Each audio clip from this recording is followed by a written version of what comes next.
ਵਾਹਿਗੁਰੂ ਜੀ ਕਾ ਖਾਲਸਾ ਵਾਹਿਗੁਰੂ ਜੀ ਕੀ ਫਤਿਹ। ਮੈਂ ਤੁਹਾਡੀ ਹੋਸਟ ਨੀਲਮ ਕੌਰ ਤੇ ਮੈਂ ਟੀਵੀ 84 ਦੇ ਸਾਰੇ ਦਰਸ਼ਕਾਂ ਦੇ ਸਰੋਤਿਆਂ ਦਾ ਨਿੱਘਾ ਸਵਾਗਤ ਕਰਦੀ ਹਾਂ ਪ੍ਰੋਗਰਾਮ ਸੱਚੋ ਸੱਚ ਵਿੱਚ, ਜਿਹੜੇ ਇਸ ਪ੍ਰੋਗਰਾਮ ਨਾਲ ਦੇਸ਼ਾਂ ਵਿਦੇਸ਼ਾਂ ਤੋਂ ਜੁੜ ਚੁੱਕੇ ਨੇ। ਖਾਲਸਾ ਅਫੇਅਰ ਸੈਂਟਰ ਦੇ ਸੰਚਾਲਕ ਡਾਕਟਰ ਅਮਰਜੀਤ ਸਿੰਘ ਜੀ ਰੋਜ਼ਾਨਾ ਹੀ ਤਰ੍ਹਾਂ ਸਟੂਡੀਓ ਵਿੱਚ ਮੇਰੇ ਨਾਲ ਸ਼ਾਮਲ ਨੇ। ਆਓ ਨਾ ਮਿਲ ਕੇ ਅੱਜ ਦੇ ਅਹਿਮ ਇਸ਼ੂਜ਼ ਉੱਪਰ ਗੱਲਬਾਤ ਕਰਦੇ ਹਾਂ। जी डॉक्टर साहब वाहिगुरू जी का खालसा वाहिगुरू जी की फतेह। जी डॉक्टर साहब जी आया नूं प्रोग्राम सच सच विच बहुत शुक्रिया जी। डॉक्टर साहब अज 15 फरवरी 2018 4 फगन नानकशाही संमत 549 ਦਾ ਦਿਨ ਹੈ ਤੇ ਡਾਕਟਰ ਸਾਹਿਬ ਪ੍ਰੋਗਰਾਮ ਸ਼ੁਰੂ ਕਰਨ ਤੋਂ ਪਹਿਲਾਂ ਅਸੀਂ ਆਪਣੇ ਦਰਸ਼ਕਾਂ ਤੇ ਸਰੋਤਿਆਂ ਨੂੰ ਹਮੇਸ਼ਾ ਇਸ ਤਰ੍ਹਾਂ ਦੱਸਦੀਏ ਵਿਊਅਰਸ, ਜੇ ਤੁਸੀਂ ਹੱਕ ਸੱਚ ਇਨਸਾਫ ਤੇ ਪੈਰਾ ਦਿਨ ਦਾ ਇੱਕੋ ਇੱਕ ਚੈਨਲ ਟੀਵੀ 84 ਨੂੰ ਦੇਖਣਾ ਚਾਹੁੰਦੇ ਹੋ ਤਾਂ ਤੁਸੀਂ ਦੇਖ ਸਕਦੇ ਹੋ spectrum cable, RCN cable, Bell 5 cable in Canada, roku, Jadoo box, ਸ਼ਾਵਾ, फेसबुक, ग्लोबल CPN ਦੀ ਐਪ ਰਾਹੀਂ, TV 84 ਦੀ ਐਪ ਰਾਹੀਂ, online streaming and IP box ਤੇ ਤੁਸੀਂ TV 84 ਨੂੰ ਦੇਖ ਸਕਦੇ ਹੋ। ਵਿਊਅਰਸ, ਜੇ ਤੁਸੀਂ TV 84 ਨਾਲ ਜਾਂ ਪ੍ਰੋਗਰਾਮ ਸੱਚੋ ਸੱਚ ਨਾਲ ਫੇਸਬੁੱਕ ਰਾਹੀਂ ਜੁੜੇ ਹੋਏ ਤੇ ਉਸ ਨੂੰ ਵੱਧ ਤੋਂ ਵੱਧ ਲਾਈਕ ਕਰੋ ਤੇ ਸ਼ੇਅਰ ਕਰੋ। ਐਂਡ ਵਨ ਥਿੰਗ ਮੋਰ, ਜਿਸ ਤਰ੍ਹਾਂ ਕਿ TV 84 ਦੀ ਜੋ ਈਮੇਲ ਆਈਡੀ ਹੈ ਉਹ ਐਕਟਿਵ ਹੋ ਚੁੱਕੀ ਹੈ। ਅਸੀਂ ਚਾਹਾਂਗੇ ਕਿ ਤੁਸੀਂ TV 84 ਦੀ ਜੋ ਈਮੇਲ ਆਈਡੀ ਹੈ ਉਸ ਉੱਪਰ ਤੁਸੀਂ ਵੱਧ ਤੋਂ ਵੱਧ ਸਾਨੂੰ ਈਮੇਲਸ ਭੇਜੋ। ਸਾਡਾ ਈਮੇਲ ਪਤਾ ਹੈਗਾ sos@tv84.tv।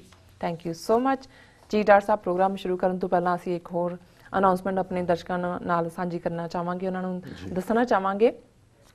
ਵਿਊਅਰਸ, ਜਿਸ ਤਰ੍ਹਾਂ ਕਿ ਸੰਤ ਜਰਨੈਲ ਸਿੰਘ ਜੀ ਖਾਲਸਾ ਭਿੰਡਰਾਂਵਾਲਿਆਂ ਦਾ ਜੋ ਜਨਮ ਦਿਨ ਸੀ, ਜਿਹੜਾ ਕਿ 12 ਫਰਵਰੀ ਨੂੰ ਫਤਿਹਗੜ੍ਹ ਸਾਹਿਬ ਵਿੱਚ ਮਨਾਇਆ ਗਿਆ, ਉਸ ਨੂੰ TV 84 ਦੀ ਟੀਮ ਨੇ ਕਵਰ ਕੀਤਾ ਹੋਇਆ।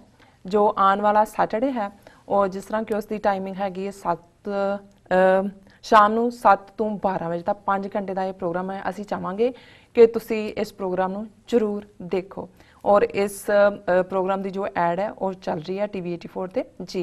ਥੈਂਕ ਯੂ ਸੋ ਮਚ ਜੀ। ਡਾਕਟਰ ਸਾਹਿਬ ਪ੍ਰੋਗਰਾਮ ਦੇ ਸ਼ੁਰੂ ਵਿੱਚ ਹੁਣ ਆਪਾਂ ਚਾਹਾਂਗੇ ਕਿ ਤੁਸੀਂ ਜੋ ਅੱਜ ਦਾ ਜੋ ਅਹਿਮ ਇਸ਼ੂ ਹੈਗਾ ਉਸ ਦੀ ਵਿਚਾਰ ਸਾਡੇ ਦਰਸ਼ਕਾਂ ਨਾਲ ਸਾਂਝੀ ਕਰੋ।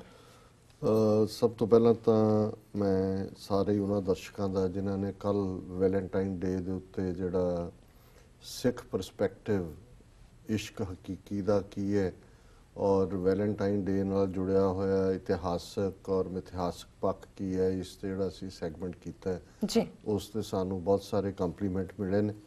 ਹਾਲਾਂਕਿ ਜਦੋਂ ਪ੍ਰੋਗਰਾਮ ਚੱਲ ਰਿਹਾ ਸੀ ਉਦੋਂ ਬਹੁਤ ਜ਼ਿਆਦਾ ਵਿਊਅਰਸ ਨਹੀਂ ਸਨ, ਸ਼ਾਇਦ ਬਹੁਤਿਆਂ ਨੇ ਸਮਝਿਆ ਹੋਣਾ ਹੈ ਕਿ ਵੀ ਇਹ ਵੀ ਹੁਣ ਵੈਲੈਂਟਾਈਨ ਡੇ ਵਾਲੇ ਕਨਸੈਪਟ ਵੱਲ ਆ ਗਏ, ਪਰ ਮੈਂ ਸਮਝਦਾ ਹਾਂ ਵੀ ਅਸੀਂ ਜਦੋਂ ਕਿ ਅੱਜ ਮਾਡਰਨ ਯੁੱਗ ਦੇ ਵਿੱਚ ਰਹਿ ਰਹੇ ਹਾਂ ਔਰ ਦੁਨੀਆ ਭਰ ਦੇ ਵਿੱਚ ਜਿੱਥੇ ਵੀ ਸਾਡੇ ਜਿਹੜੇ ਧਰਮ ਨੂੰ ਮੰਨਣ ਵਾਲੇ ਵਸਦੇ ਨੇ, ਸਾਡੇ ਬੱਚੇ ਬੱਚੀਆਂ ਉਹਨਾਂ ਸਰਾਊਂਡਿੰਗਸ ਦੇ ਵਿੱਚ ਨੇ ਜਿੱਥੇ ਕਿ ਇੱਕ ਜਿਹਨੂੰ ਅਸੀਂ ਕਲਚਰਲ ਔਨਸਲੌਟ ਕਹਿੰਦੇ ਹਾਂ ਜਾਂ ਇੱਕ ਤਹਿਜ਼ੀਬੀ ਜਿਹੜਾ ਹੈ ਉਹ ਹਮਲਾ ਨਾ ਵੀ ਕਿਹਾ ਜਾਏ।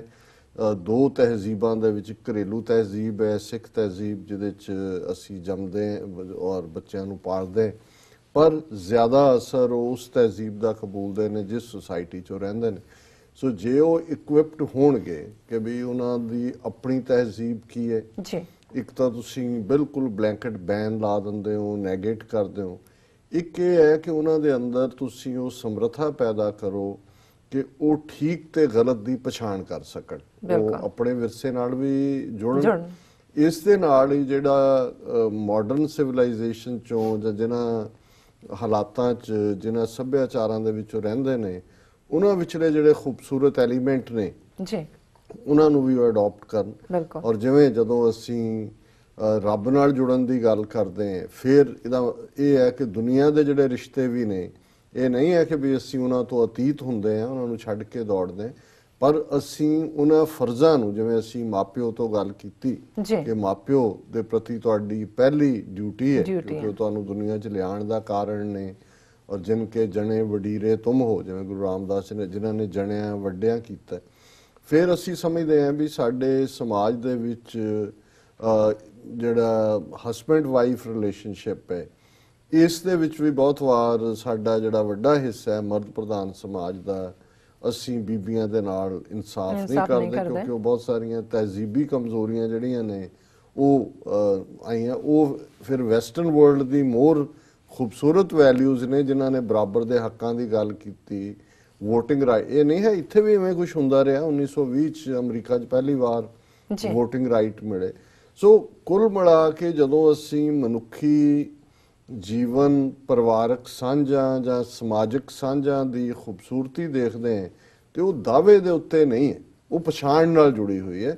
ਔਰ ਜਦੋਂ ਇਹ ਇੱਕ ਕਿਸੇ ਪੰਜਾਬੀ ਲਿਟਰੇਚਰ 'ਚ ਕਿਸੇ ਦਾ ਇਹ ਕਹਿਣਾ ਹੈ ਕਿ ਪਿਆਰ ਕਬਜ਼ਾ ਨਹੀਂ ਪਛਾਣ ਹੈ ਜੀ। ਸੋ ਪਛਾਣ ਤੋਂ ਭਾਵ ਹੀ ਇਹ ਹੈ ਕਿ ਤੁਸੀਂ ਇੱਕ ਦੂਜੇ ਦੇ ਗੁਣਾਂ ਨੂੰ ਰੈਕਗਨਾਈਜ਼ ਕਰਦੇ ਹੋ, ਤੁਸੀਂ ਆਲੇ ਦੁਆਲੇ ਦੇ ਵਿੱਚ ਆਪਣੇ ਬੱਚੇ ਬੱਚੀਆਂ ਸਮਾਜ ਭਾਈਚਾਰਾ ਉਸ ਦੇ ਵਿੱਚ ਇੱਕ ਬੈਲੈਂਸ ਰੱਖਦੇ ਹੋ। ਬਿਲਕੁਲ। ਪਰ ਅਲਟੀਮੇਟ ਜਿਹੜੀ ਸਾਡੀ ਜਰਨੀ ਹੈ, ਜਿਹੜੀ ਕਿ ਸਿੱਖ ਹੋਣ ਦੇ ਨਾਤੇ ਇਸ਼ਕ ਹਕੀਕੀ ਦੀ ਜਰਨੀ ਹੈ, ਉਹਦੇ 'ਚ ਸਾਡੇ ਫਰਜ਼ ਨੇ, ਉਸ ਦੇ ਵਿੱਚ ਸਾਡੀਆਂ ਜ਼ਿੰਮੇਵਾਰੀਆਂ ਨੇ, ਔਰ ਉਸ ਦੇ ਵਿੱਚ ਜਿਹੜਾ ਜੁੜਿਆ ਹੋਇਆ ਆਨੰਦ ਵੀ ਹੈ ਰੋਜ਼ਾਨਾ ਜੀਵਨ ਦੇ ਵਿੱਚ, ਜਿਹਨੂੰ ਗੁਰੂ ਸਾਹਿਬ ਨੇ ਫਰਮਾਇਆ ਹੱਸਣਦਿਆਂ ਖੇਲਣਦਿਆਂ ਪਹਿਨਣਦਿਆਂ ਖਾਵਣਦਿਆਂ ਵਿੱਚੇ ਹੋਵੇ ਮੁਕਤ, ਜੀ। ਕਿ ਉਹ ਜੀਵਨ ਜਾ ਜਿਹਦੇ ਤੁਸੀਂ ਹੱਸਦੇ ਵੀ ਹੋ, ਖੇਡਦੇ ਵੀ ਹੋ, ਚੰਗਾ ਖਾਂਦੇ ਵੀ ਹੋ, ਪਹਿਨਦੇ ਵੀ ਹੋ, ਪਰ ਤੁਹਾਡੀ ਜਿਹੜੀ ਸੁਰਤ ਹੈ ਉਹ ਨਿਰੰਕਾਰ ਦੇ ਨਾਲ ਜੁੜੀ ਹੋਈ ਹੈ। ਜੈਸੇ ਜਲ ਮੈਂ, ਜੋ ਸਿੱਧ ਗੋਸ਼ ਦੇ ਵਿੱਚ ਗੁਰੂ ਨਾਨਕ ਸਾਹਿਬ ਨੇ ਸਿੱਧਾਂ ਨੂੰ ਜਿਹੜਾ ਯਾਦ ਕਰਵਾਇਆ ਸੀ ਕਿ ਜੈਸੇ ਜਲ ਮੈਂ ਕਮਲ ਨਿਰਾਲਮ ਮੁਰਗ ਆਈ ਨੈਸਾਣੇ ਸ਼ਬਦ ਸੁਰਤ ਭਵ ਸਾਗਰ ਤਰੀਏ ਨਾਨਕ ਨਾਮ ਵਖਾਣੇ। ਕਿ ਜਿਵੇਂ ਮੁਰਗਾਬੀ ਪਾਣੀ 'ਚ ਹੁੰਦਿਆਂ ਵੀ ਉਸ ਤੋਂ ਅਭਿੱਜ ਹੁੰਦੀ ਹੈ, ਇਸੇ ਤਰ੍ਹਾਂ ਦੁਨੀਆ ਦੇ ਵਿੱਚ ਆਪਣੇ ਰਹਿੰਦਿਆਂ ਵੀ ਸਾਡੀ ਸੁਰਤ ਰੱਬ ਦੀ ਯਾਦ ਵਿੱਚ ਜੁੜੀ ਹੋਣੀ ਚਾਹੀਦੀ ਹੈ। ਸੋ ਮੈਂ ਕਲੈਕਟਿਵਲੀ ਉਹਨਾਂ ਸਾਰਿਆਂ ਹੀ ਦਰਸ਼ਕਾਂ ਦਾ ਵੀ ਔਰ ਜਿਨ੍ਹਾਂ ਨੇ ਇੰਡੀਵਿਜੂਅਲ ਟੈਕਸਟਸ ਔਰ ਵੌਇਸ ਮੇਲ ਛੱਡੀਆਂ, ਉਹਨਾਂ ਸਾਰਿਆਂ ਦਾ ਸ਼ੁਕਰੀਆ ਅਦਾ ਕਰਦੇ ਹਾਂ ਜੀ। ਜਿਹੜਾ ਪਹਿਲਾ ਵਿਸ਼ਾ ਹੈ ਇਹ ਮੇਰਾ ਕੋਈ ਫੇਵਰਿਟ ਸਬਜੈਕਟ ਨਹੀਂ ਹੈ। ਇਕੋਨਮੀ, ਆਰਥਿਕ, ਧਨ ਦੌਲਤ, ਇਹ ਲਾਸਟ ਚੀਜ਼ ਹੈ ਜਿਹੜੀ ਕਦੇ ਜਿਸਨੇ ਕਦੇ ਮੇਰਾ ਧਿਆਨ ਖਿੱਚਿਆ ਹੋਏ। ਪਤਾ ਨਹੀਂ ਬਾਬੇ ਦੀ ਇਹ ਤੁਕ ਹੀ ਮੇਰੇ ਨਾਲ ਬਚਪਨ ਤੋਂ ਰਹੀ ਕਿ ਲੇਖੈ ਛੋੜ ਲੇਖੈ ਛੂਟੇ, ਜੀ, ਕਿ ਜੇ ਲੇਖ ਤੋਂ ਛੁੱਟਣਾ ਹੈ ਤੇ ਲੇਖਿਆਂ ਨੂੰ ਛੱਡੋ, ਇਹਨਾਂ ਗਿਣਤੀਆਂ ਮਿਣਤੀਆਂ ਦੇ ਵਿੱਚ ਨਾ ਪਾਓ। ਔਰ ਇਹੀ ਗੱਲ ਫਿਰ ਐਮਫੇਸਾਈਜ਼ ਹੁੰਦੀ ਗਈ ਸਿੱਖੀ ਵੈਲਿਊਜ਼ ਨਾਲ ਵੀ, ਜਦੋਂ ਕਿ ਦੌਲਤ ਗੁਜ਼ਰਾਨ ਦਾ ਕਨਸੈਪਟ ਆਇਆ ਕਿ ਜਿਹੜਾ ਛੇਵੇਂ ਪਾਤਸ਼ਾਹ ਨੇ ਫਰਮਾਇਆ ਸੀ ਕਿ ਵੀ ਤੁਹਾਡੀਆਂ ਜੀਵਨ ਲੋੜਾਂ ਉਹ ਜ਼ਿੰਮਾ ਰੱਬ ਦਾ ਪੂਰੀਆਂ ਕਰਨਾ, ਤੁਹਾਨੂੰ ਉਹਦਾ ਵੀ ਫਿਕਰ ਕਰਨ ਦੀ ਲੋੜ ਨਹੀਂ। ਔਰ ਜੈਸੇ ਜਿਹਨੂੰ ਅਸੀਂ ਜਦੋਂ ਬਾਣੀ ਦੇ ਵਿੱਚ ਪੜ੍ਹਦੇ ਹਾਂ ਕਿ ਨਾਨਕ ਚਿੰਤਾ ਮਤ ਕਰੋ ਚਿੰਤਾ ਤਿਸ ਹੀ ਹੈ ਜਲ ਮੈਂ ਜੰਤ ਉਪਾਏ ਕਹਿ ਤਿਨਾ ਵੀ ਰੋਜ਼ੀ ਦੇ, ਕਿ ਵੀ ਚਿੰਤਾ ਕਰਨ ਦੀ ਲੋੜ ਨਹੀਂ, ਜੇ ਪਾਣੀ ਦੇ ਵਿੱਚ ਜੀਵ ਪੈਦਾ ਕੀਤੇ ਨੇ ਉਹਦਾ ਵੀ ਰਿਜ਼ਕ ਰੱਖਿਆ ਹੋਇਆ। ਸੋ ਇੱਕ ਬੇਫਿਕਰੀ ਤਾਂ ਇਸ ਪੱਖੋਂ ਹੀ ਹੋ ਜਾਂਦੀ ਹੈ ਵੀ ਰਾਜ਼ਕ ਜਿਹੜਾ ਉਹ ਹੈ ਨਿਰੰਕਾਰ। ਔਰ ਫਿਰ ਉਹਦੇ ਤੇ ਮੈਨੂੰ ਯਾਦ ਹੈ ਜਦੋਂ ਮੈਂ ਭਾਈ ਵੀਰ ਸਿੰਘ ਹੋਰਾਂ ਦੀ ਇੱਕ ਲਿਖਤ ਦੇ ਵਿੱਚ ਇੱਕ ਛੋਟਾ ਕਪਲਟ ਪੜ੍ਹਿਆ ਜਿਹੜਾ ਮੈਨੂੰ ਹਮੇਸ਼ਾ ਹੀ ਮੇਰੀਆਂ ਯਾਦਾਂ 'ਚ ਰਹਿੰਦਾ ਕਿ ਪੱਲੇ ਕਦੇ ਨਾ ਬੰਨ੍ਹਦੇ ਪੰਛੀ ਤੇ ਦਰਵੇਸ਼ ਜਿਨ੍ਹਾਂ ਤੱਕਿਆ ਰੱਬ ਤੇ ਤਿਨਾ ਰਿਜ਼ਕ ਹਮੇਸ਼, ਕਿ ਨਾ ਕਦੇ ਪੰਛੀਆਂ ਨੇ ਪੱਲੇ ਬੰਨੇ ਤੇ ਨਾ ਦਰਵੇਸ਼ ਬੰਨ੍ਹਦੇ ਨੇ। ਪਰ ਮੈਂ ਬਹੁਤ ਵਾਰ ਦੇਖਦਾ ਹਾਂ ਕਿ ਦੁਨੀਆ ਦੇ ਵਿੱਚ ਇੱਕ ਪਾਸੇ ਤਾਂ ਇਹ ਜਿਹੜੀ ਦਰਵੇਸ਼ੀ ਦੀ ਸੋਚ ਹੈ ਕਿ ਜ਼ਿੰਦਗੀ ਨੂੰ ਤੁਸੀਂ ਜੀਓ ਦੌਲਤ ਗੁਜ਼ਰਾਨ ਬਣਾ ਕੇ, ਔਰ ਬਹੁਤ ਵਾਰ ਜਿਸ ਵੈਸਟਰਨ ਸਿਵਲਾਈਜੇਸ਼ਨ ਨੂੰ ਜਾਂ ਇਸ ਮਗਰਬੀ ਤਹਿਜ਼ੀਬ ਨੂੰ ਅਸੀਂ ਬਹੁਤ ਨਿੰਦਦੇ ਹਾਂ, ਮਟੀਰੀਅਲਿਸਟਿਕ ਕਹਿੰਦੇ ਹਾਂ, ਮੈਨੂੰ ਬਹੁਤ ਵਾਰ ਲੱਗਦਾ ਹੈ ਵੀ ਅਸੀਂ ਉੱਥੇ ਬੈਠੇ ਬਹੁਤ ਹਾਲਤ 'ਚ ਜ਼ਿਆਦਾ ਮਟੀਰੀਅਲਿਸਟਿਕ ਹੈ ਜਾਂ ਸਾਡੀ ਸੋਚ ਜ਼ਿਆਦਾ। ਇਹਨਾਂ 'ਚੋਂ ਬਹੁਤ ਸਾਰੇ ਤਾਂ ਜਿੰਦੇ ਹੀ ਫਕੀਰਾਂ ਵਾਂਗ ਨੇ, ਕਿੰਨੇ ਪਰਸੈਂਟ ਨੇ 50% ਜਿਹਨਾਂ ਕੋਲ ਘਰ ਹੀ ਨਹੀਂ ਹੈ, ਸਟੇਟ ਵੀ ਬਦਲ ਲੈਂਦੇ ਨੇ, ਆਪਣਾ ਸਮਾਨ ਬੰਨਿਆ ਤੁਰ ਗਏ, ਜਿੱਥੇ ਰਹੇ ਜ਼ਿੰਦਗੀ ਨੂੰ ਜਿਉਂਦੇ ਨੇ। ਸਾਡੇ ਚੋਂ ਤਾਂ ਬਹੁਤ ਸਾਰੇ ਜੂਨ ਹੀ ਭੋਗਦੇ ਨੇ, ਅਸੀਂ ਤਾਂ ਉਸ ਕਿਸਮ ਦਾ ਹੀ ਲਾਈਫ ਸਟਾਈਲ ਬਣਾਇਆ ਹੋਇਆ। ਜਦੋਂ ਕੋਈ 40 ਘੰਟੇ ਤੋਂ ਵਾਧੂ ਆਵਰ ਹੁੰਦੇ ਨੇ ਆਪਣੇ ਲਾਈਨ 'ਚ ਲੱਗੇ ਹੁੰਦੇ ਨੇ, ਸਾਨੂੰ ਦੇ ਦਿਓ, ਉਹਨਾਂ ਦੇ ਲਈ ਛੁੱਟੀ ਵੈਕੇਸ਼ਨ ਦੂਜਾ ਤੀਜਾ ਕੋਈ ਮਾਇਨੇ ਨਹੀਂ ਰੱਖਦਾ। ਇਹਦੇ 'ਚ ਕੋਈ ਸ਼ੱਕ ਨਹੀਂ ਹੈ ਕਿ ਜਿਹੜਾ ਕੈਪੀਟਲਿਸਟਿਕ ਲਾਈਫ ਸਟਾਈਲ ਹੈ ਜਿਹਨੂੰ ਅਸੀਂ ਪੂੰਜੀਵਾਦ ਕਹਿੰਦੇ ਹਾਂ, ਇਸ ਦੇ ਵਿੱਚ ਇੱਕ ਕੈਰੈਕਟਰ ਇਨਹੈਰੈਂਟ ਹੈ। ਉਹ ਸਾਡੇ ਸਮਾਜ 'ਚ ਹੋਏ, ਉੱਥੋਂ ਦੇ ਲੋਕਾਂ 'ਚ, ਇੱਥੋਂ 'ਚ ਹੋਏ। ਔਰ ਜਦੋਂ ਗੁਰੂ ਨਾਨਕ ਸਾਹਿਬ ਨੇ ਫਰਮਾਇਆ ਕਿ ਨਾਲ ਕਿਰਾੜਾ ਦੋਸਤੀ ਕੂੜਾ ਕੂੜੀ ਪਾਏ, ਹੁਣ ਬਹੁਤ ਵਾਰੀ ਇਹ ਕੋਈ ਜ਼ਾਤੀ ਸੂਚਕ ਨਹੀਂ ਹੈ ਕਿ ਕੋਈ ਇਸ ਵੱਲ ਇਸ਼ਾਰਾ ਹੈ ਕਿ ਕਿਸੇ ਜ਼ਾਤ ਨੂੰ ਜਿਹੜਾ ਉਹਦੇ ਨਾਲ ਦੋਸਤੀ ਨਾ ਕਰਨ ਲਈ ਕਹੇ। ਭਾਈ ਵੀਰ ਸਿੰਘ ਜੀ ਇਸ ਨੂੰ ਐਕਸਪਲੇਨ ਕਰਦੇ ਨੇ, ਕਿਰਾੜ ਬਿਰਤੀ ਹੈ ਜਿਹਨੂੰ ਅਸੀਂ ਬਣਕ ਬਿਰਤੀ ਕਹਿੰਦੇ ਹਾਂ। ਜਦੋਂ ਤੁਸੀਂ ਧਨ ਦੀ ਦੌੜ ਦੇ ਵਿੱਚ ਪੈਂਦੇ ਹੋ, ਜਦੋਂ ਤੁਸੀਂ ਉਸ ਕਿਸਮ ਦੀ ਸੋਚ ਰੱਖਦੇ ਹੋ, ਹਰ ਚੀਜ਼ ਨੂੰ ਪੈਸੇ ਦੇ ਨਾਲ ਤੋਲਦੇ, ਔਰ ਫਿਰ ਪੈਸੇ ਦੇ ਵਿੱਚ ਇਹ ਇੱਕ ਇਨਹੈਰੈਂਟ ਉਸ ਦਾ ਇੱਕ ਹੋਰ ਕਰੈਕਟਰਿਸਟਿਕ ਹੈ कि सहस खटे लख को उठ धावे तृप्त ना आवे माया पाछे पावे। कि जिहदे कोल 1000 है वो लख दे लई दौड़ रहा है, लख वाला मिलियन लई, मिलियन वाला करोड़ां लई, और उस सारे चों कदे भी तृप्ति नहीं हो सकती। और मैं हालां मैनूं कहंदे हुण अफसोस हो रहा अज तां जदों जिस कांड की असीं गल करांगे ये रावी दे उरार जिन्हों ये भारत दे देश कहंदे ने उहदे नाल जुड़िया होया। पाकिस्तान के हवाले नाल एक बड़े सियाणे सज्जन जिहड़े सानू प्रेम करते हैं, कदी कदाई उन्हां दे नाल फोन ते राबता भी हुंदा है, बड़े वड्डे प्रोफैसर रहे, खुद भी लिखारी ने और एंकर भी रहे जी। ते कोई गल चल रही सी कल ही किसी कॉन्टैक्स दे विच उन्हां नाल गल हो रही सी ते गल पाकिस्तान के हवाले नाल चली तो उन्होंने लाइटर वेन च कहा, कहंदे जी 50% तां उत्थे करप्ट ने, चोर ने पक्के जी। ते कहंदे भी दूसरे 50% जिहड़े ने वो मौके दी भाल च ने भी साडा दा कदों लगेगा। मैं उन्हां नूं सगों कहा, मैं कहा जी वैसे हालत दूजे पासे भी ठीक नहीं। कहंदे नहीं एक अद्धा दर्जा भावें घट ही होएगा। भी देखो एक अफसोस की गल है, मैं क्योंकि अज असीं जिस टॉपिक ते गल कर रहे हैं इहदे नाल कोई मजहब का ताल्लुक नहीं है जी। एक किराड़ बिरती की गल है, बणक बिरती की गल है कि जिहड़े, और मैं बहुत बार देखदा है ईवन जदों असीं अपने समाज दीयां बिमारियां की गल करते हैं, डॉरी डैथ्स की गल हुंदी जी दाज तो, पर कदे भी झुग्गियां वालियां ने अपनियां नूहां नूं नहीं साड़िया है। वो तुसी देखोगे कोठियां वाले जिन्ने अमीर जिन्ने इस किस्म दे ये बीमारी उन्होंने चंबड़ी है क्योंकि ग्रीड ने टेक ओवर किया। और जदों असीं पाकिस्तान या भारत दोवें पासियां दे उत्ते देखते हैं, एक तां ये जिहड़ी जहनीयत है गुलामी दी जिहड़ी कि अंग्रेज़ां तो बाद और उस तो भी पहलां दी जिहड़ी वड़ी हुई है जी। पर दूसरा पक्ष मैं देखदा हैं भी जिहड़े अपने आप नूं मजहब दे नाते नाल भी जां उस लेवल नाल भी ने, जदों तुसीं डे टू डे जिंदगी च उन्हां दे किते दी ईमानदारी देखोगे तो वो उत्थे भी मिसिंग होएगी। और सियासी पार्टियां दा जे हाल देखना होए कि वो असीं जिक्र कीता सी कल दे सैगमेंट दे विच कि भी जिहड़े 31 चीफ मिनिस्टर ने भारत दे उन्हां चों जिहड़े 11 ने वो क्रिमिनल केसिस जिहदे च murder, attempt to murder, forgery, धोखा, चीटिंग इस च ने, और 81% करोड़पति ने, कोई 200 करोड़। जे तुसीं लोकां दी सेवा लई आए हो जां सेवा दा जां डेमोक्रेसी है 100 150 करोड़ कित्थों आ गया। जिहड़ा हाईएस्ट पेड उत्थे बंदा होएगा वो भी चंगा लाइफ स्टाइल तां जी सकदा है, लेकिन उहदे कोल भी कोई पाइल अप करन लई कोई ढेर लाण लई तां नहीं। सो ज़ाहिर है भी किवें सियासतदान इस सारे नूं धन नूं पहलां वरतदे ने वो सियासत दा मुकाम हासिल करन लई।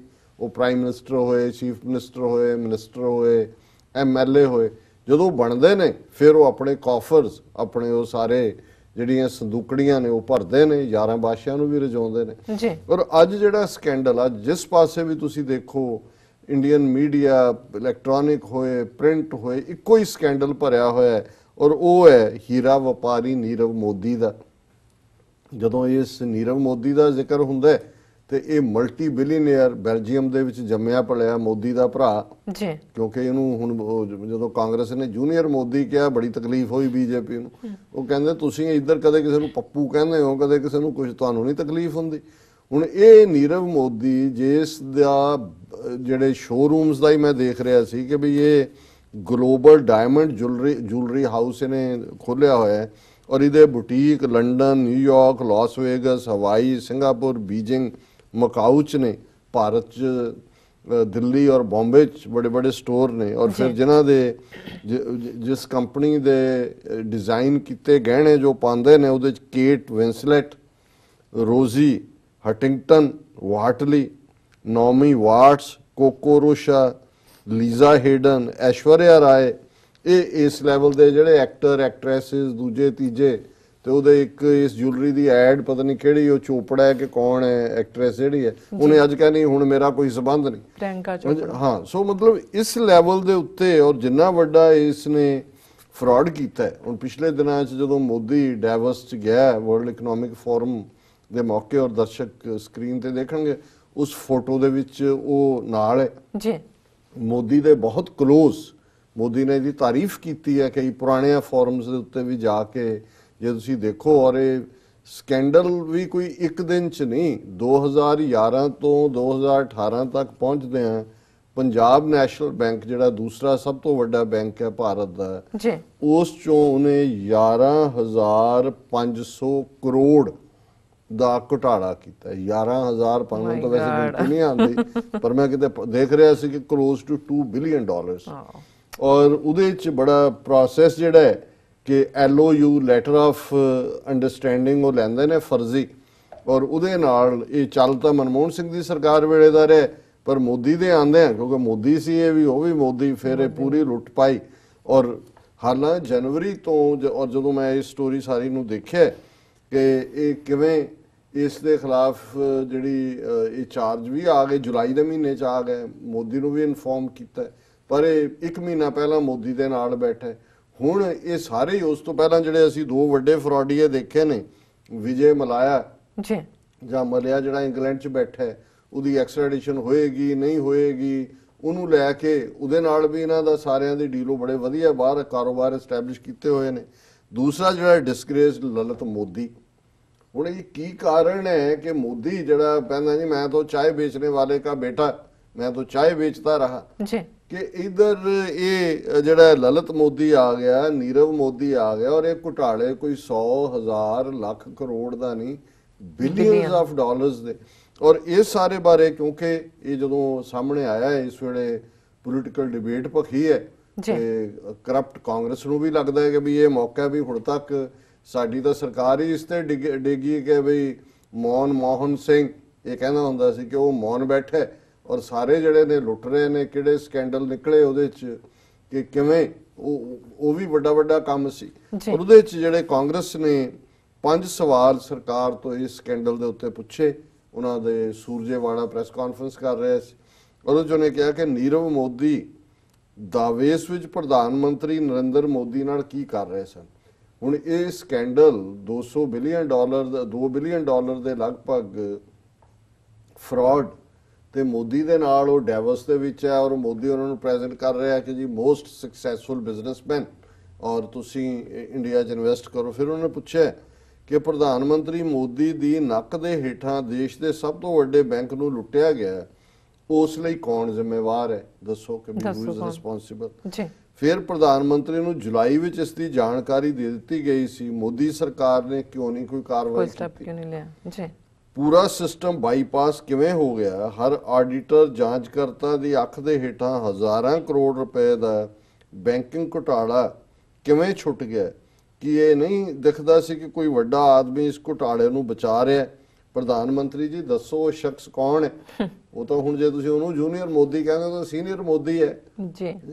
ਵੀ ਇਸ ਐਵੇਂ ਨਹੀਂ, ਇਹ ਹੈਲੀਕਾਪਟਰਾਂ 'ਚ ਔਰ ਜਿੱਥੇ ਮਰਜ਼ੀ, ਔਰ ਮੀਡੀਆ ਸਾਰਾ ਖਰੀਦਿਆ ਹੋਇਆ, ਔਰ ਜੋ ਮਰਜ਼ੀ ਨੋਟਬੰਦੀ ਕਰਤੀ, ਫਲਾਣਾ ਕਰਤਾ, ਉਹਨਾਂ ਦੇ ਪੈਸੇ ਕਿੱਥੋਂ ਕਿੱਧਰ ਨੂੰ ਲਵਾ ਰਹੇ ਨੇ। ਇਹ ਸਾਰੇ ਹੀ ਇਹਦੇ ਆਲੇ ਦੁਆਲੇ ਜੇ ਤੁਸੀਂ ਦੇਖੋ ਕਿ ਪਟੇਲ, ਮੋਦੀ, ਇਹ ਸਾਰੇ ਜਿਹੜੇ ਨੇ ਇਹ ਇਸ ਕੰਮ ਦੇ ਉੱਤੇ ਲੱਗੇ ਹੋਏ ਨੇ। ਜਿਸ ਲੈਵਲ ਦੇ ਉੱਤੇ ਇਹਨਾਂ ਨੇ ਲੁੱਟਿਆ, ਕਿਉਂਕਿ ਇਹ ਵਪਾਰੀ ਨੇ, ਵਪਾਰੀਆਂ ਨੂੰ ਪਤਾ ਵੀ ਲੁੱਟਣਾ ਕਿਵੇਂ।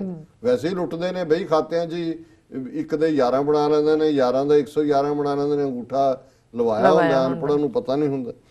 ਫਿਰ ਜਦੋਂ ਉਹਨਾਂ ਨੇ ਇਹ ਕਿਹਾ ਕਿ ਵੀ ਉਹਦੇ ਜਿਹੜਾ ਪੰਜਾਬ ਨੈਸ਼ਨਲ ਬੈਂਕ ਦਾ ਸੁਨੀਲ ਮਹਿਤਾ ਸਫਾਈ ਦੇ ਰਿਹਾ ਕਿ ਜੇ ਸਾਨੂੰ ਜਨਵਰੀ ਦੇ 3 ਹਫ਼ਤੇ ਇਸ ਧੋਖਾਧੜੀ ਦਾ ਪਤਾ ਲੱਗਿਆ, ਸਾਨੂੰ ਇਹ ਪਤਾ ਲੱਗਿਆ ਵੀ ਸਾਡੇ 2 ਮੁਲਾਜ਼ਮਾਂ ਨੇ ਕੁਝ ਗੈਰ ਅਧਿਕਾਰਤ ਲੈਣ ਦੇਣ ਕੀਤੇ ਨੇ, ਤੇ ਅਸੀਂ ਆਪਣੇ ਅਧਿਕਾਰੀਆਂ ਦੇ ਖਿਲਾਫ ਜਿਹੜਾ ਉਹ ਕਾਰਵਾਈ ਦੀ ਸਿਫਾਰਿਸ਼ ਕੀਤੀ ਹੈ। ਹੁਣ 11,500 ਕਰੋੜ ਦਾ ਘੁਟਾਲਾ ਲਗਾਤਾਰ 7 ਸਾਲ 8 ਸਾਲ ਚੱਲਦਾ ਰਿਹਾ ਹੈ, ਬੈਂਕ ਚੋਂ ਜਾ ਰਿਹਾ ਹੈ, ਬਾਹਰਲੇ ਬੈਂਕਾਂ 'ਚ ਜਿਹੜਾ ਹੈ ਉਹ ਜਿਹੜੇ ਨੇ ਉਹਨੂੰ ਕਹਿ ਰਹੇ ਨੇ ਜੀ ਫਲਾਣੀ ਥਾਂ ਪੇਮੈਂਟ ਕਰੋ, ਔਰ ਇਹ ਨੋ ਆਬਜੈਕਸ਼ਨ ਸਰਟੀਫਿਕੇਟ ਦੇ ਲਈ LOU ਲੈਟਰ ਆਫ ਅੰਡਰਸਟੈਂਡਿੰਗ ਇਹ ਦੇ ਰਹੇ ਨੇ। ਇਹ ਅਦਰ ਦੈਨ ਕਿ ਪ੍ਰਾਈਮ ਮਿਨਿਸਟਰ ਲੈਵਲ ਤੇ, ਔਰ ਇਸ ਤੋਂ ਪਹਿਲਾਂ ਉਹਦਾ ਜਿਹੜਾ ਅਮਿਤ ਸ਼ਾਹ BJP ਦਾ ਪ੍ਰਧਾਨ ਬਣੇ, ਉਹਦੇ ਮੁੰਡੇ ਦਾ ਸਾਹਮਣੇ ਆਇਆ ਕਿ ਵੀ ਫੇਲ 3rd ਰੇਟ ਬਿਜ਼ਨਸਮੈਨ ਸੀ, 6 ਮਹੀਨੇ ਦੇ ਵਿੱਚ ਉਹ ਕਿੰਨੇ 100 ਕਰੋੜ ਦਾ ਮਾਲਕ ਬਣ ਗਿਆ, ਔਰ ਕਿਸੇ ਨੇ ਆਵਾਜ਼ ਨਹੀਂ ਚੁੱਕੀ। ਜੇ ਇੱਕ ਅੱਧੇ ਮੈਗਜ਼ੀਨ ਨੇ ਇਸ ਦੇ ਉੱਤੇ ਕੋਈ ਸਵਾਲ ਚੁੱਕਣਾ ਚਾਹੇ, ਇਹਨਾਂ ਨੇ ਕੋਰਟ ਕੇਸ ਕਰਤਾ, ਔਰ ਮੁੜ ਕੇ ਉਹ ਇਸ਼ੂ ਹੀ ਜਿਹੜਾ ਉਹ ਬਿਲਕੁਲ ਕਲੋਜ਼ ਡਾਊਨ ਕਰ ਦਿੱਤਾ ਹੈ। ਜੀ ਫਿਰ ਉਹ ਪੰਜਾਬ ਨੈਸ਼ਨਲ ਬੈਂਕ ਵਾਲਾ ਕਹਿ ਰਿਹਾ ਕਿ ਜੀ ਬੈਂਕ ਜਿਹੜਾ ਹੈ ਉਹ ਇਹ ਸਿਰਫ ਇੱਕ ਮਾਮਲਾ ਹੈ, ਸਾਡੇ ਬੈਂਕ ਦੀਆਂ ਬ੍ਰਾਂਚਾਂ 'ਚੋਂ ਸਿਰਫ ਇੱਕ ਬ੍ਰਾਂਚ ਹੀ ਹੋਇਆ ਕਿ ਵੀ ਅਸੀਂ ਦੇਖੋ ਇਹ ਸਿਰਫ ਇੱਕ ਬ੍ਰਾਂਚ ਹੈ, ਇੰਨੇ 1000 ਕਰੋੜ ਚਲਾ ਵੀ ਗਿਆ, ਕੋਈ ਨਹੀਂ ਅਸੀਂ ਜਿਹੜਾ ਇਹ ਸਾਨੂੰ। ਤੇ ਕਾਨੂੰਨ ਮੰਤਰੀ ਕਹਿ ਰਿਹਾ ਜਿਹੜਾ ਉਹ ਕਹਿੰਦਾ ਅਸੀਂ ਸਪਸ਼ਟ ਕਰਨਾ ਚਾਹੁੰਦੇ ਹਾਂ ਕਿ ਨੀਰਵ ਮੋਦੀ ਉਹਨਾਂ ਦੇ ਗਰੁੱਪ ਉਹਨਾਂ ਦੇ ਸਹਿਯੋਗੀਆਂ ਨੇ ਬੈਂਕਿੰਗ ਦੇ ਐਸਟੈਬਲਿਸ਼ ਚੈਨਲ ਨੂੰ ਬਾਈਪਾਸ ਕਰਕੇ ਇਹ ਗੜਬੜੀ ਕਰਨ ਦੀ ਕੋਸ਼ਿਸ਼ ਕੀਤੀ ਹੈ। ਇਸ ਦੀ ਵਿਸਤਾਰ ਨਾਲ ਜਾਂਚ ਹੋਏਗੀ ਤੇ ਕਿਸੇ ਨੂੰ ਵੀ ਬਖਸ਼ਿਆ ਨਹੀਂ ਜਾਏਗਾ। ਇਹ ਉਹੀ ਜਿਹੜੀਆਂ ਸਟੈਂਡਰਡ ਸਟੇਟਮੈਂਟਾਂ। ਫਿਰ ਉਹ ਕਹਿੰਦਾ ਜੀ ਦਾਵੋਸ ਜਿਹੜਾ ਨੀਰਵ ਮੋਦੀ ਪ੍ਰਧਾਨ ਮੰਤਰੀ ਦੇ ਨਾਲ ਸੀ ਉਹ ਖੁਦ ਆਇਆ ਸੀ ਉੱਥੇ, ਉਹਨੂੰ ਜਿਹੜਾ ਉਹ ਕੋਈ ਅਸੀਂ ਨਹੀਂ ਸੀ ਸਪਾਂਸਰ ਵੀ ਤੁਹਾਡੇ ਜਿੱਥੇ ਕਿ ਇੱਕ ਕੁੱਤਾ ਜਿਹੜਾ ਹੈ ਉਹ 6 ਮੀਲ ਤੋਂ ਲੰਘਣਾ ਹੋਏ ਤਾਂ ਉਹਦੀ ਵੀ ਆਈਡੀ ਚੈੱਕ ਹੁੰਦੀ ਹੈ। ਜਿਹੜਾ ਬੰਦਾ ਵਾਂਟਡ ਹੈ ਜਨਵਰੀ ਤੋਂ ਦੌੜਿਆ ਹੋਇਆ ਹੈ, ਜੁਲਾਈ ਮਹੀਨੇ ਤੋਂ ਤੁਹਾਡੇ ਕੋਲ ਜਾਣਕਾਰੀ ਹੈ, ਉਹ ਪ੍ਰਧਾਨ ਮੰਤਰੀ ਦੇ ਨਾਲ ਫੋਟੋ ਕੱਲੀ ਫੋਟੋ ਨਹੀਂ ਸੀ, ਉਹ ਇੱਕ ਪ੍ਰੋਪਰ ਇਕਨੋਮਿਕਲ ਫੋਰਮ ਦੇ ਵਿੱਚ ਪ੍ਰੈਜ਼ੈਂਟ ਕੀਤਾ ਗਿਆ ਉਹਨਾਂ ਨੂੰ ਕਿ ਜੀ ਇਹ ਜਿਹੜਾ ਹੈ ਉਹ ਸਾਡੇ ਸਕਸੈਸਫੁਲ ਬਿਜ਼ਨਸਮੈਨ ਨੇ। ਔਰ ਇਸ ਸਾਰੇ ਚੋਂ ਹੁਣ ਅਸੀਂ ਦੇਖਦੇ ਹਾਂ ਕਿ ਇਹ ਅੱਗੇ ਲੰਬੀ ਚੌੜੀ ਸਟੋਰੀ ਹੈ, ਮੈਂ ਵਕਤ ਨੂੰ ਦੇਖਦੇ ਹਾਂ ਅੱਗੇ ਨਹੀਂ ਜਾਵਾਂਗਾ, ਪਰ ਇਸ ਦੇ ਉੱਤੇ ਈਵਨ ਟ੍ਰਿਬਿਊਨ ਨੇ ਵੀ ਜਿਹੜਾ ਐਡੀਟੋਰੀਅਲ ਲਿਖਿਆ ਲੂਟ ਵਿਦ ਇੰਪਿਊਨਿਟੀ, ਕਿ ਖੁੱਲ ਕੇ ਲੁੱਟ। ਫਿਰ ਉਹਦੇ ਚ ਉਹਨੇ ਕਿਹਾ ਕਿ ਵੀ ਇਹ ਕੋਈ ਸਰਪ੍ਰਾਈਜ਼ ਨਹੀਂ ਹੈ, it no longer comes as a surprise that a scam in India is detected only after culprits escape the country। ਕਹਿੰਦੇ ਇਹ ਘੁਟਾਲੇ ਉਦੋਂ ਹੀ ਸਾਹਮਣੇ ਆਉਂਦੇ ਨੇ ਜਦੋਂ ਜਿਹੜੇ ਦੋਸ਼ੀ ਨੇ ਉਹ ਦੇਸ਼ ਤੋਂ ਜਾ ਚੁੱਕੇ ਹੁੰਦੇ। ਇਹਦਾ ਮਤਲਬ ਇਹ ਹੈ ਵੀ ਉਹ ਘੁਟਾਲਾ ਵੀ ਕਰਵਾਉਂਦੇ ਨੇ, ਉਹਨਾਂ ਨੂੰ ਫਿਰ ਭਜਾਉਣ ਦੀ ਮਦਦ ਕਰਦੇ ਨੇ। ਉਹਨਾਂ ਨੂੰ ਪਤਾ ਹੈ ਵੀ ਬਾਹਰ ਬੈਠੇ ਆ, ਹਰ ਇੱਕ ਦੇ ਬਾਹਰ ਆਪਣੇ ਬਿਜ਼ਨੈਸਿਸ ਹੈਗੇ ਨੇ, ਉਹਨਾਂ ਨੂੰ ਤੁਸੀਂ ਵਾਪਸ ਲਿਆਣਾ ਨਹੀਂ ਹੈ। ਫਿਰ Nirav Modi and Mehul Choksi are new additions in the list of smart fraudsters living a luxurious life abroad. The latest corporate offender Nirav was seen in World Economic Forum at Davos along with India's top business and political leaders promoting Brand India, days after Punjab National Bank had detected the fraud internally on January 5th. ਉਹ ਕਹਿੰਦੇ ਉਹ Brand India ਦੇ ਥੱਲੇ ਉੱਥੇ ਉਹਨਾਂ ਦੇ ਨਾਲ ਹੈ ਔਰ ਇਧਰ ਜਿਹੜਾ ਇਸ ਲੈਵਲ ਦਾ ਫਰਾਡ ਹੈ।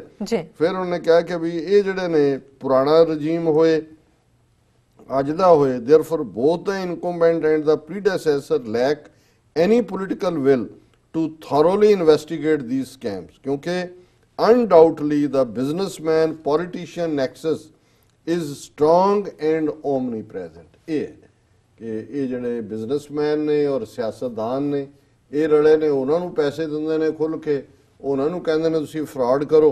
ਔਰ ਇਹ ਜਿਹੜਾ ਕਰੋਨੀ ਕੈਪੀਟਲਿਜ਼ਮ ਜਿਹਨੂੰ ਕਿਹਾ ਜਾਂਦਾ ਹੈ ਵੀ ਇਸ ਨੇ ਇਸ ਕਿਸਮ ਦੇ ਜਿਹੜੇ ਅਨਸਕ੍ਰਪੂਲਸ ਬਿਜ਼ਨਸਮੈਨ ਨੇ ਉਹਨਾਂ ਨੂੰ ਐਸਟੈਬਲਿਸ਼ ਕੀਤਾ ਔਰ ਇਹ such frauds can not be brushed under the carpet. ਇਹਨਾਂ ਦੀ ਇਨਕੁਆਇਰੀ ਹੋਣੀ ਚਾਹੀਦੀ ਹੈ, ਪਰ ਉਹਨਾਂ ਨੇ ਕਿਹਾ ਵੀ ਇੰਦਾ ਐਂਡ ਇਨਕੁਆਇਰੀ ਕਿਹਨੇ ਕਰਨੀ ਹੈ? CBI ਕਰੇਗੀ, ਉਹ ਵੀ ਇਹਨਾਂ ਦੀ ਕਿਹੜੀਆਂ ਇਨਵੈਸਟੀਗੇਟਿਵ ਏਜੰਸੀ? ਸਵਿਸ ਬੈਂਕਾਂ ਚੋਂ ਕਾਲਾ ਧਨ ਆਏਗਾ, 50-20 ਲੱਖ ਹਰ ਇੱਕ ਦੇ ਅਕਾਊਂਟ ਚ ਆਏਗਾ। ਇਹ ਕਾਲਾ ਧਨ ਦਾ ਕੀ ਆਣਾ? ਉਹ ਚਿੱਟਾ ਲੈ ਕੇ ਦੌੜ ਰਹੇ ਨੇ ਉੱਥੋਂ ਸਾਰੇ ਜਿਹੜੇ ਨੇ ਕਈ ਹਜ਼ਾਰ ਕਰੋੜ ਦੇ। ਔਰ ਸ਼ਾਇਦ ਇਹਨਾਂ ਹੇਰਾਫੇਰੀਆਂ ਨੂੰ ਅਮਰੀਕਨ ਸਿਸਟਮ ਚੰਗੀ ਤਰ੍ਹਾਂ ਸਮਝਦਾ। ਔਰ ਇੱਕ ਨਿਊਜ਼ ਜਿਹੜੀ ਇਸ ਨਾਲ ਰਿਲੇਟਡ ਸੀ ਕਿ ਉਹਨਾਂ ਨੇ ਜਿਹੜੀ ਅਮਰੀਕਾ ਦਾ ਇੱਕ ਬਿਜ਼ਨਸ ਐਡਵੋਕੇਸੀ ਗਰੁੱਪ ਹੈ alliance for free trial with India, ਇਹ ਉਹਦਾ ਨਾਂ ਹੈ। ਉਹਨਾਂ ਦੀ ਰਿਪੋਰਟ ਔਰ ਕੱਲ ਦੀ ਇਹ ਰਿਪੋਰਟ ਚ ਸੀ ਕਿ business advocacy group asks USTR to place India on priority watch list. Watch up ਵੀ ਇੱਥੇ ਬਿਜ਼ਨਸ ਕਰਨ ਤੋਂ ਪਹਿਲਾਂ ਇਹ ਦੇਖੋ ਕਿ ਤੁਸੀਂ ਡੀਲ ਹੀ ਬੇਈਮਾਨਾਂ ਨਾਲ ਕਰ ਰਹੇ ਹੋ। ਔਰ ਮੈਂ ਫਿਰ ਜਦੋਂ ਇਹ ਗੱਲ ਕਹਿੰਦਾ ਇਹਨਾਂ ਨੂੰ ਤਕਲੀਫ ਹੁੰਦੀ ਹੈ। ਉਹ ਬੰਗਾਲੀ ਰਾਈਟਰ ਲੰਡਨ ਬੇਸਡ ਉਹਨੇ ਇੱਕ ਵਾਰੀ ਕਿਹਾ ਸੀ, ਉਹਨੇ ਕਿਹਾ ਕਿ every Indian is genetically corrupt, ਉਹਦੇ ਜੀਨਸ ਦੇ ਵਿੱਚ ਵੜੀ ਹੋਈ ਹੈ ਕਰਪਸ਼ਨ। ਔਰ ਇਹ ਹੈ ਕਿ an American business advocacy group has asked US trade representative, ਇਹ ਅਮਰੀਕਨ ਬਿਜ਼ਨਸ ਗਰੁੱਪ ਨੇ ਕਿਹਾ, ਉਹਨਾਂ ਨੇ US ਟ੍ਰੇਡ ਰਿਪਰੈਜ਼ੈਂਟੇਟਿਵ ਗਰੁੱਪ ਨੂੰ to continue to place India on its priority watch list, alleging that there is strong evidence that New Delhi has not made sufficient efforts to protect intellectual property right holders' interests. ਉਸ ਤੋਂ ਪਹਿਲਾਂ ਇੱਕ report ਆਈ ਸੀ ਜੀ India 2 notch ਉੱਪਰ ਗਿਆ intellectual property right ਦੇ ਉੱਤੇ, ਪਰ ਇਸ ਗਰੁੱਪ ਨੇ ਜਿਹੜਾ ਵਾਚ ਗਰੁੱਪ ਹੈ ਇਹਨਾਂ ਨੇ they put everything to rest while the government of India made some noteworthy improvements to the overall IP environment in 2017. The Alliance for Free Trade with India said New Delhi did not address numerous critical and long-standing shortcomings to the IPR regime.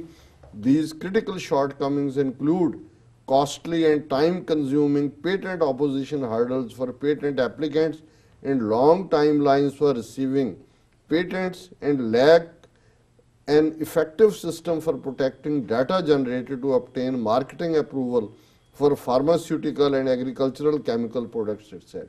और एक company जिन्होंने रैनबैक्सी वेची उन्होंने ये पता ही नहीं सी कि भी अमरीका च तां उन्हां दे खिलाफ ला सूट चलदा है जी। फिर उन्होंने जिहड़ी इंडियन कंपनी ने जिहड़ा वेचिया सी जिन्होंने रैनबैक्स उन्हां दे उन्होंने सू कीता, उन्होंने $500 मिलियन की कि किन्नी जिहड़ी है डिक्री उन्हां दे हक च होई, वो उन्होंने अमरीका नूं कीता फाइन। और उदों ये लगदा सी रैनबैक्सी दीयां दवाइयां आ रही ने। सो ये इंटैलैक्चुअल प्रॉपर्टी राइट भी वैसे भी फ्रॉड और टैक्स पेयर की मनी लैके जिवें ये $2 बिलियन का ये चूना लाना नहीं है, ये तो थल्ला लाना, क्योंकि in the end of the day वो लोगों का पैसा है। कोई बैंक चो किसी मैनेजर ने प्यो ने नहीं दिता, नरेंद्र मोदी के प्यो का नहीं, वो प्यो तो चाह बेचता रहा वो कहने मुताबिक, पर इन्हें मोदी ने कि अपने प्यो की कसम खाधी होनी है कि भी मैं जिन्ने मोदी ने ना उन्होंने तो जिन्ना कि इत्थे देश का पैसा सारा लटा देना, तो फिक्र ना कर कि कोई मोदी का मुंडा हुण चाह नहीं बेचेगा। सो कुल मिला के होर की कह सकते हैं भी